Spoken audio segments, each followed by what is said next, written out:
O auditório mergulhou num silêncio tão profundo que parecia que a própria sala tinha desaprendido a respirar. Léo Silva, de 9 anos, estava sozinho no palco, descalço, braços erguidos, seus movimentos hesitantes, porém deliberados. Na coxia, Teresa Oliveira, crachá de zeladora no peito, observava imóvel.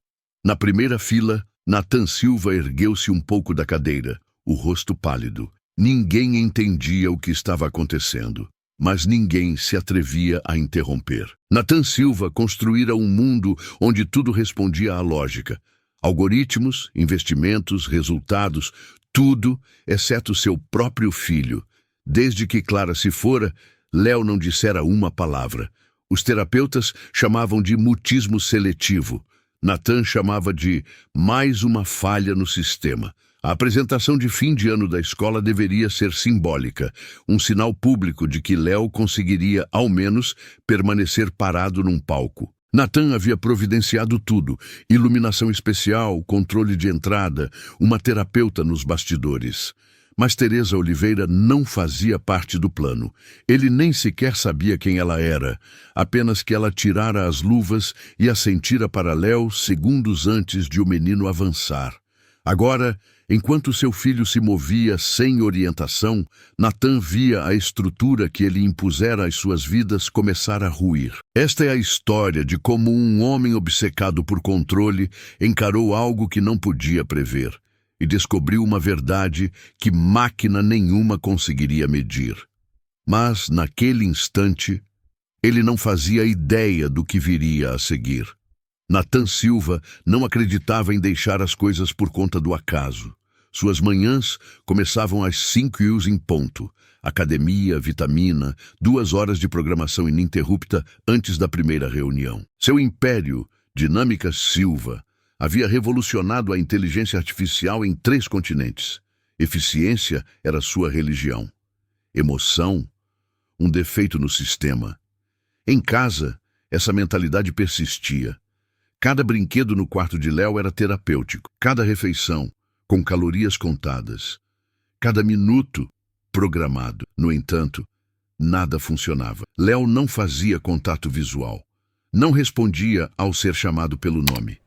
Não gostava de ser tocado. Desde o acidente de Clara, o menino havia se retraído cada vez mais em si mesmo, como se o luto tivesse levado não apenas sua mãe, mas também seu porto seguro. Natan tentara consertar a situação da única maneira que conhecia: estratégia. Contratou os neurologistas mais renomados, construiu uma sala sensorial personalizada. Matriculou Léo numa escola particular com uma filosofia inclusiva, que custava mais do que a maioria das hipotecas. E ainda assim, na maior parte dos dias, Léo ficava sentado à janela, desenhando círculos silenciosos no vidro embaçado. A apresentação de fim de ano da escola não fora a ideia de Natan. Partira da diretora Regina. Pode ser bom para ele, ela disse. Deixá-lo ser visto. Natan hesitou. Ser visto não era algo que ele desejava para Léo. Convidava julgamentos, perguntas, fracasso. Mesmo assim, concordou, a contragosto. Na noite anterior ao evento, ele ensaiou os passos de Léo em casa. Nenhuma coreografia, apenas ficar parado quando a música tocasse. Léo não o encarava nos olhos, estremecia quando Natan tocava seu braço. A voz de Natan tornou-se ríspida. Só faça esta única coisa. Por mim. Léo se encolheu. Natan recuou imediatamente, envergonhado, mas não disse nada. Apagou as luzes e se afastou. Naquela noite, encontrou um vídeo antigo no tablet de Clara. Léo, bem pequeno, girando desajeitadamente na sala enquanto Clara batia palmas e ria. Deixe que ele guie, ela dizia para a câmera. Mesmo que seja uma bagunça. Natan assistiu aquele clipe 6 vezes antes de a tela escurecer. No dia seguinte, ele estava sentado no auditório da escola, observando outros pais vibrarem. Sorrisos, câmeras de celular, risadas, puro barulho, pura confusão. Então veio o momento especial, crianças com dificuldades de aprendizagem. Léo estava nos bastidores, agarrado à cortina, e ao lado dele, num uniforme desbotado de zeladora, estava Teresa Oliveira. Foi aí que tudo começou a desmoronar. O sonho de Natan era simples, ou assim ele acreditava. Que Léo funcionasse, que ficasse quieto, que assentisse na hora certa, que parasse de deixar as pessoas desconfortáveis. Esse sonho tinha uma forma, um cronograma, um resultado mensurável. Ele não sonhava com Léo feliz, sonhava com Léo administrável. Nas semanas que antecederam a apresentação, Natan transformou o apartamento deles num centro de treinamento. Cartões de comando, repetições em looping, fichas de recompensa. Estudou terapia comportamental como se estivesse se preparando para uma apresentação a investidores. Léo suportava tudo em silêncio, sem birras, mas também sem progresso. De vez em quando, ele olhava para o armário, onde os lenços de Clara ainda estavam pendurados, intocados. Natan percebia, mas nunca perguntava o porquê. 2 dias antes do evento, durante um último ensaio, Léo de repente se jogou no chão e se encolheu todo. Seu corpo enrijeceu, seus dedos tremulavam rapidamente no ar. Uma crise. Natan congelou. Léo, pare! Por favor, você está bem. Apenas levante. Léo começou a cantarolar, um som baixo e monótono que sacudia o ambiente. A voz de Natan se elevou. Eu disse para parar. Foi então que Teresa Oliveira entrou na sala. Ela não deveria estar ali. Estava limpando o corredor e ouviu o zumbido. Sem uma palavra, ela entrou, agachou-se ao lado de Léo, na altura dos olhos dele, e tirou um lenço do bolso, tecido macio, cores vivas. Gentilmente, ela o deixou balançar na frente dele. Léo parou de cantarolar. Seus dedos acompanharam o movimento.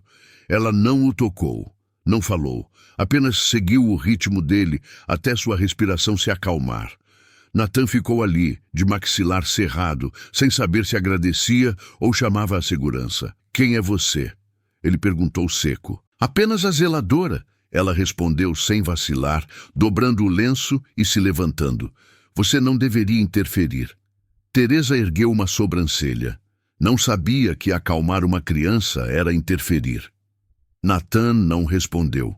O controle ao qual ele se agarrava parecia inútil. Na manhã seguinte, ele registrou uma queixa. Teresa foi transferida para o turno da noite. Quando Léo notou que ela não estava lá, recusou-se a sair do carro. Foram precisos 30 minutos, 2 auxiliares e muita negociação para fazê-lo entrar. Natan observou o filho se afastar, arrastando os dedos pela parede de tijolos. O som, áspero e irritante, ecoou mais alto do que qualquer outra coisa naquele dia. Ele ainda acreditava que podia consertar aquilo, com recursos suficientes, estrutura suficiente. Ele acreditava que Léo ficaria parado naquele palco, como planejado. Ele ainda achava que podia acertar as coisas. Na noite anterior à apresentação, Natan sentou-se sozinho na sala, o notebook aberto, mas intocado. A foto de Clara estava na prateleira atrás dele, sorrindo, permanente. Ele não a olhava há semanas. Léo jantara em silêncio, como de costume. Não tocou nos empanados de frango, apenas alinhou 3 vagens na borda do prato. Depois, desapareceu em seu quarto, a porta entreaberta como sempre.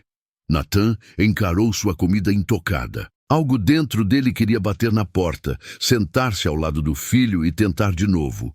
Mas, em vez disso, encheu novamente o copo de vinho e navegou por um estudo de neurodesenvolvimento que já lera 2 vezes. Às 2h14 da madrugada, ele ouviu um antigo recado de voz de Clara. Deixe ele ser bagunceiro, ela dissera uma vez. Deixe ele conduzir. Ele clicou em reproduzir. E de novo. E de novo. Na manhã seguinte, a cidade amanheceu coberta por uma fina camada de geada. Natan vestiu Léo com cuidado. Camisa macia, sem etiquetas, calças de elástico, fones de ouvido com cancelamento de ruído. Falava com suavidade, mas com urgência, como quem negocia um acordo delicado. Léo continuava olhando para a janela. Você vai se sair bem, disse Natan, ajeitando o lenço. Um de Clara. Apenas lembre-se do que praticamos. Mas Léo não assentiu. Não piscou. Não se moveu. Na escola, o estacionamento já estava lotado. Natan segurou a mão de Léo enquanto entravam, mas o menino se soltou após 3 passos. Uma professora correu até eles. Ah, que bom! Vocês chegaram! Estamos prestes a começar. No caos dos bastidores, luzes piscavam, sapatos rangiam. A música vazava pelas paredes. Léo congelou no meio de tudo. Ele se jogou no chão novamente. Desta vez, ninguém notou. Ninguém, exceto Natan. E ele não sabia o que fazer. Vamos, ele sussurrou, agachando-se ao lado dele. Nós conversamos sobre isso. Apenas levante, por favor. Léo balançava lentamente, seus dedos tremulando. Natan olhou em volta, impotente. Teresa não estava lá. Ele estendeu a mão para tocar o ombro de Léo, no exato momento em que o menino soltou um grito agudo e repentino. As pessoas se viraram. Uma professora se aproximou com uma prancheta. Está tudo bem? Ele pode pular esta parte se for demais. Natan sentiu a garganta apertar. Não, ele disse. Ele está bem, não estava. Minutos depois, as luzes diminuíram. Natan sentou-se na plateia, o terno impecável, o maxilar cerrado. Das coxias, ele podia ver Léo ainda agachado. A apresentação começou. Música, figurinos, pais aplaudindo. Léo não se movera. Natan encarava, desejando que ele se levantasse, desejando que algo, qualquer coisa, se encaixasse. Mas nada aconteceu. E então, Léo sumiu. Desapareceu dos bastidores. O pânico cresceu no peito de Natan. Ele se levantou, caminhou para o corredor lateral, varreu a sala com os olhos. Sumiu. Moveu-se rapidamente, ignorando sussurros e olhares. Verificou o corredor, o banheiro, o saguão. Nada. Lá fora, o frio o atingiu como um tapa. Ele encontrou Léo perto do mastro da bandeira, sem casaco, sem luvas, apenas o lenço firmemente enrolado em seu pescoço. E ao lado dele, sentada quieta no meio-fio, estava Teresa Oliveira. Ela não disse nada, não olhou para Natan. Léo desenhava algo com o dedo na calçada coberta de geada, formas que só ele entendia. Natan se aproximou, os punhos cerrados. O que você está fazendo aqui? Ele disparou. Teresa não respondeu. Ela apenas enfiou a mão no bolso e tirou o mesmo lenço macio de dias antes. Ofereceu-o a Léo, que o tocou com reverência. A voz de Natan falhou. Ele deveria estar naquele palco. Teresa finalmente olhou para ele. Ele está num palco. Só não é o que você construiu. O silêncio pairou entre eles. Léo inclinou-se para ela, apenas um pouco, um gesto de confiança que Natan não via há anos. E naquele momento, observando seu filho encontrar conforto numa estranha, Natan sentiu algo desabar dentro dele.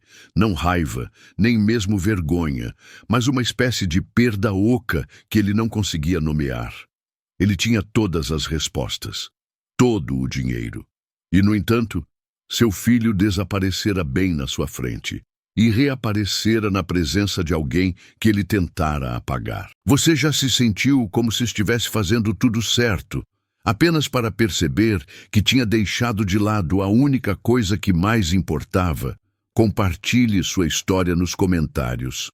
Às vezes, sua dor, seu ponto de virada, pode ser exatamente o que outra pessoa precisa para se sentir vista, ouvida, compreendida. E se esta história já está mexendo com algo aí dentro, considere ficar. Estamos apenas chegando à parte em que tudo começa a mudar. Natan não falou durante o trajeto para casa. Léo sentou-se no banco de trás, ainda segurando o lenço de Teresa numa das mãos. A outra mão batucava suavemente contra a janela num ritmo constante. 5 batidas, pausa, 5 batidas. Natan continuava olhando para ele no retrovisor, como se visse alguém que não conseguia identificar direito. Naquela noite, depois que Léo adormeceu no sofá, encolhido, ainda usando o lenço. Natan serviu-se de uma bebida, mas não a tocou. Em vez disso, pegou o velho diário de Clara, aquele que ele não abria desde o funeral. Dentro havia anotações sobre o desenvolvimento inicial de Léo. Páginas de esperança, desenhos, perguntas e algo mais doloroso. Entrega. Eu não quero consertá-lo, Clara escrevera uma vez. Eu quero encontrá-lo onde ele está. Os olhos de Natan ardiam. Ele não dormiu. Na manhã seguinte, ele voltou à escola. Não para falar numa reunião, não para ameaçar com processo. Ele apenas ficou do lado de fora da entrada de serviço, segurando uma xícara de café. Às 6h47, Teresa chegou. Ela o viu. Não vacilou. Apenas continuou andando. Eu o observei ontem à noite, disse Natan. Lá fora, perto do mastro. Você não falou, você não o tocou, mas ele se inclinou em você. Teresa parou. Eu tive médicos e dados e diagnósticos por anos, Natan continuou. Nenhum deles jamais o fez fazer aquilo. Ele confiou em mim, ela disse. Só isso.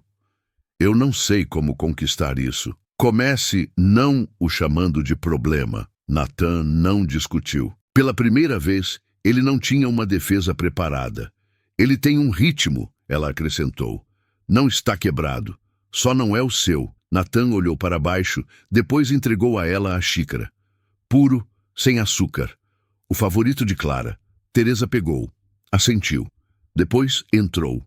Mais tarde, naquela semana, a diretora Regina ligou. Há outra apresentação marcada para o próximo mês, ela disse.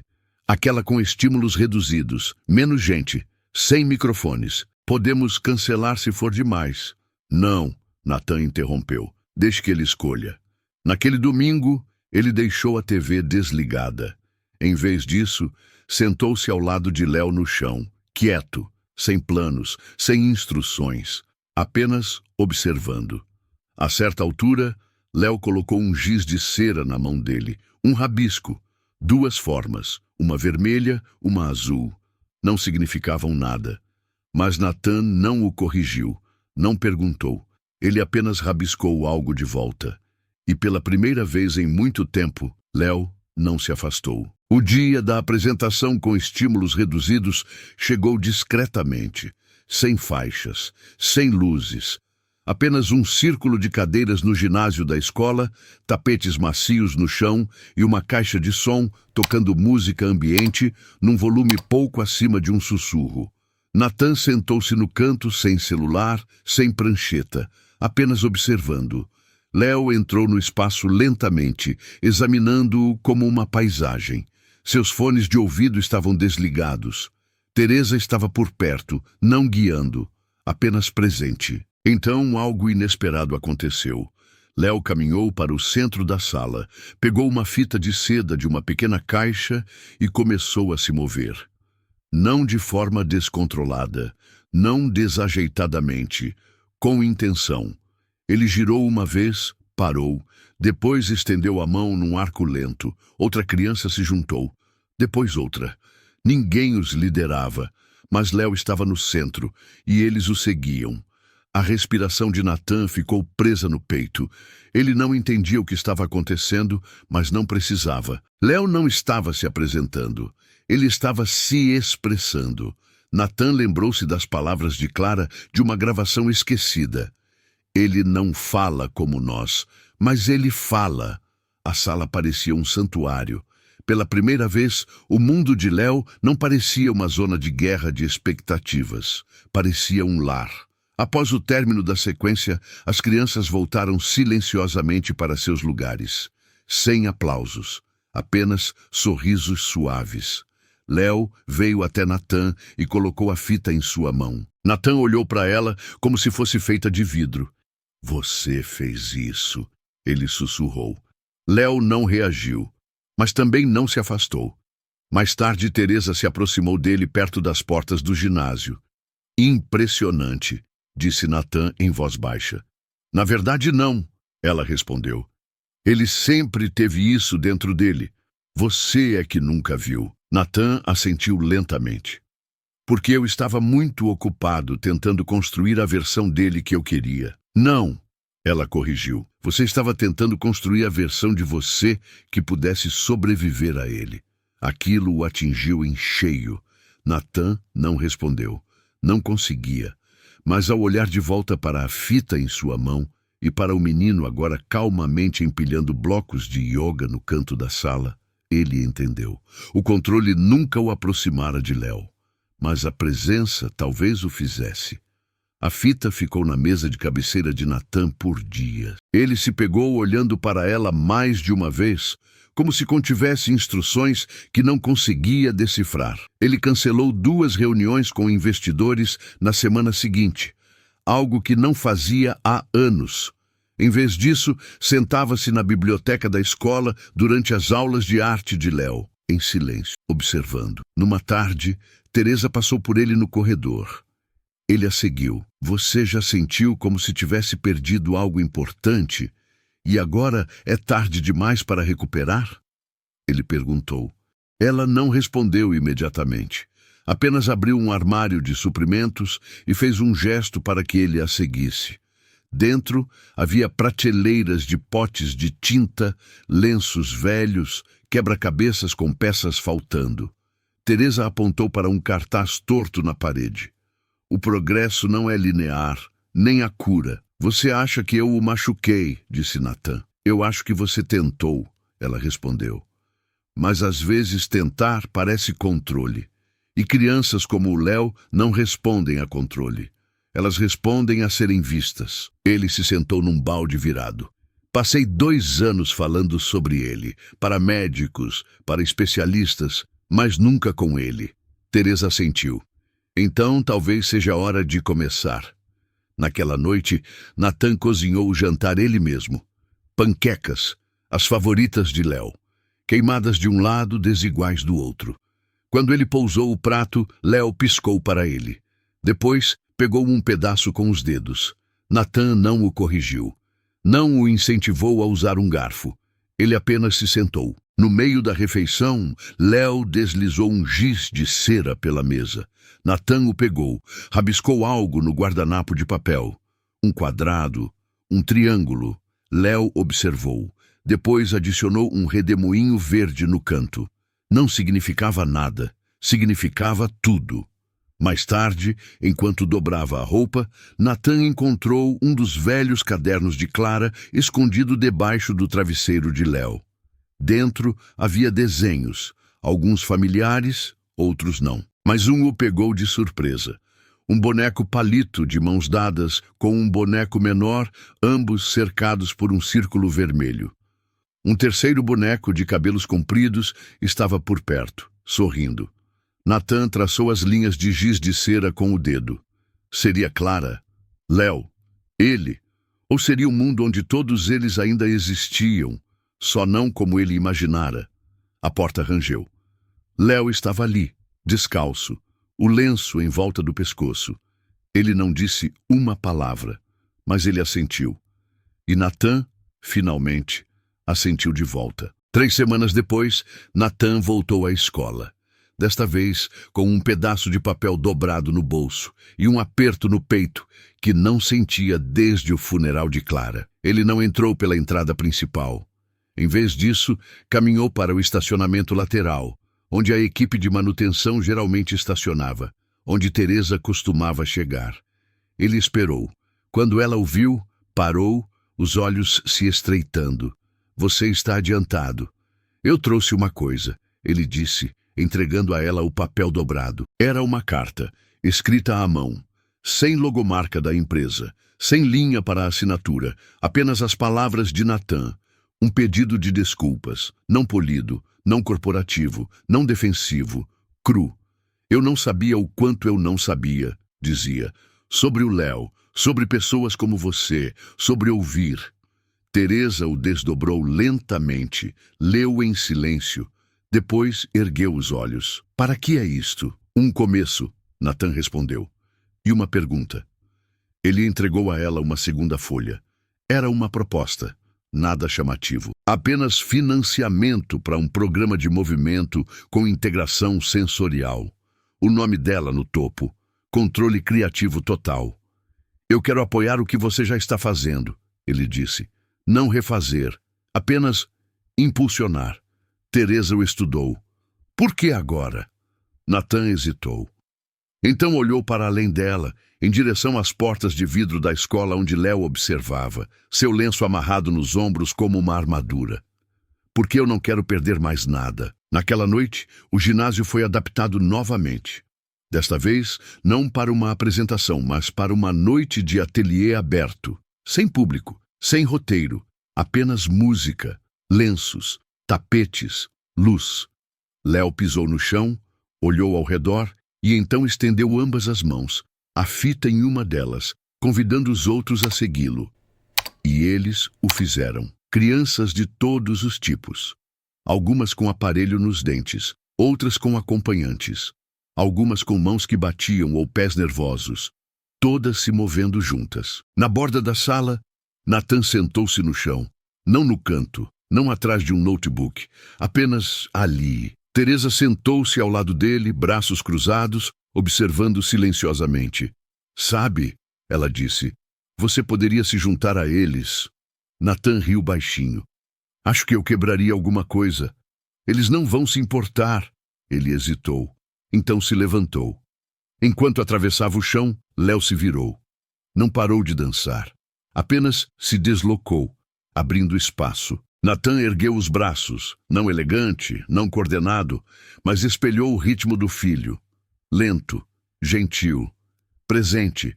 Eles se moveram juntos, não em sincronia, mas em ressonância. Depois de 1 minuto, Léo deu um passo à frente e pela primeira vez estendeu a mão. Não para a orientação, para a conexão. Nathan segurou sua mão. Ninguém aplaudiu. Ninguém filmou. Nenhum holofote. Apenas um menino, um pai e uma sala que abrigava espaço para ambos. O silêncio estava pleno desta vez. Não pesado, mas vivo. E naquela quietude, Nathan Silva, o homem que uma vez tentara comprar soluções, finalmente entendeu o que Clara quisera dizer. Deixe que ele guie. E ele o fez. 6 meses depois, o programa que Teresa projetou, Movimento Sem Palavras, tinha um lar permanente na ala reformada da escola. A placa do lado de fora não trazia o nome de Nathan, trazia o de Léo.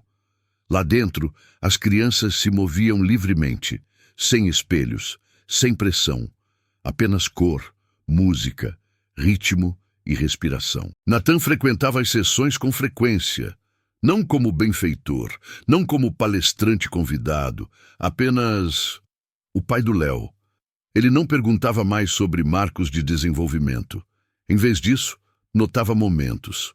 Um sorriso quando Léo colocava um lenço nos ombros de um novo aluno. Uma pausa quando Léo alcançava um tambor em vez de se encolher com o som. O progresso não era linear, mas a conexão real, era constante. Nathan não via mais Léo como um problema a ser resolvido. Ele o via como uma pessoa ao lado de quem caminhar. Aprendeu a falar na língua de Léo. Silêncio, movimento, paciência. Numa tarde, enquanto organizava os materiais, Teresa perguntou: sente falta da sua vida antiga? Nathan pensou por um momento, depois balançou a cabeça. Não, ele disse, acho que finalmente cheguei nesta aqui. O homem que antes media tudo em métricas e valor de mercado, agora encontrava significado em coisas que não podiam ser grafadas. Um olhar, um aceno, um ritmo compartilhado entre 2 pessoas que quase nunca falavam, mas que, de alguma forma, sempre se entendiam. Porque a maior descoberta de sua vida não viera de uma invenção. Viera no momento em que ele parou de tentar liderar e começou a aprender a seguir. Talvez você conheceu alguém como o Léo, alguém que não falava da maneira que o mundo esperava, mas ainda tinha algo poderoso a dizer. Ou talvez você tenha sido alguém como o Nathan, tentando tanto consertar o que não estava quebrado, apenas para perceber que o verdadeiro desafio era aprender a ouvir. Se esta história te tocou, compartilhe, porque às vezes Tudo o que é preciso é uma história honesta para ajudar alguém a se sentir visto pela primeira vez. E se você já seguiu o ritmo silencioso de alguém que te mostrou um caminho melhor, conte pra gente nos comentários. Sua história pode ser exatamente o que outra pessoa precisa para dar o primeiro passo de verdade. Se você acredita no poder da conexão acima da perfeição, deixe seu like. E se você está pronto para mais histórias que nos lembram o que realmente importa, inscreva-se. Há muito mais para compartilhar. E estamos apenas começando.